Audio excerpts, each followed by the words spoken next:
काय रक्ताचं नातं पाहिजे? रद्द झालं कशावर? कशावर केलं? पैशावर?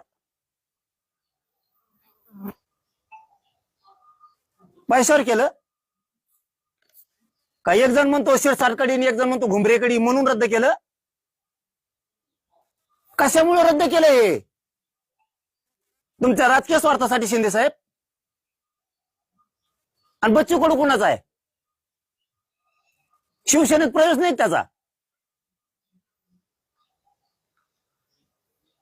किती गैरसमज पसरला राज्यात तुम्ही येऊ. मला आयुष्यातही शिंदे साहेबावरती संशय येत नव्हता. आयुष्यात इतकं मानतो त्या माणसाला मी. पण शिंदे साहेब मला सांगा, तुमचे हे मंत्री असं करणार का? मी उदय सामंत साहेबांना सुद्धा सांगितलं होतं बरं का त्या टायमाला, की तुम्ही घात करता हॉस्पिटललाच मुंबईत. खऱ्याचं खरं करा, खोट्याचं खोटं करा. शिरसाटांना सुद्धा फोन करून सांगितलं होतं मी, तुम्ही खोटे घात करता तर माझ्या समाजाचं वाटोळं होईल बरं का. आणि विलास घुमरेला सुद्धा सांगितलं होतं मी हॉस्पिटललाच, हेच विषय तुम्ही वाटोळं करता ना मराठ्यांचं तुमच्या राजकीय स्वार्थासाठी. केलंच ना शिंदे साहेब तुम्ही तेच. तुमच्यावर मला कधी डाऊट येत नव्हता. शिंदे साहेबासारखा मी कोणालाच म्हणत नाही. तुम्ही मला काही करू शकत नाही. जा तिकडं, बघा मी बी काय करायचं ती.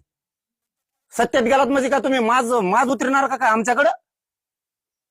यांच्यावर कधी संशय येत नव्हता. आमच्या मराठ्याच्या आरक्षणात विरोध करणारे लोक तुमच्या ऑफिसला कसं काय येतात? कस काय येतात? तुमच्या प्रवक्त्या संघ, तुमच्या मराठा समन्वयका संघ कस काय? बाळासाहेब भवनला हमेशा कस काय संशय येऊ नये? मतदान मराठ्यांनी करायचं. शिंदे मराठ्याचा आहे म्हणून, अजितदादा मराठ्याचा आहे म्हणून लोकांनी पक्ष बघायचा. आपल्या मराठ्यांचे अजितदादा, आपल्या मराठ्यांचे शिंदे साहेब, मतदान करायचं. आणि तुमचा प्रवक्ता मराठा सेवक मराठ्यांच्या विरोधात आंदोलन करणारे तुमच्या ऑफिसला कसं काय भेटायचं हमेशाच? म्हणजे शिंदे साहेब तुम्ही डबल गेम खेळता का आमच्या संघ? एकीकडून ओबीसीच्या संभ्रिता आमच्या उरावर सोडिता आणि मतदान तर आमचं पाहिजे. आम्ही निवडून आणतो तुमचे आमदार मंत्री.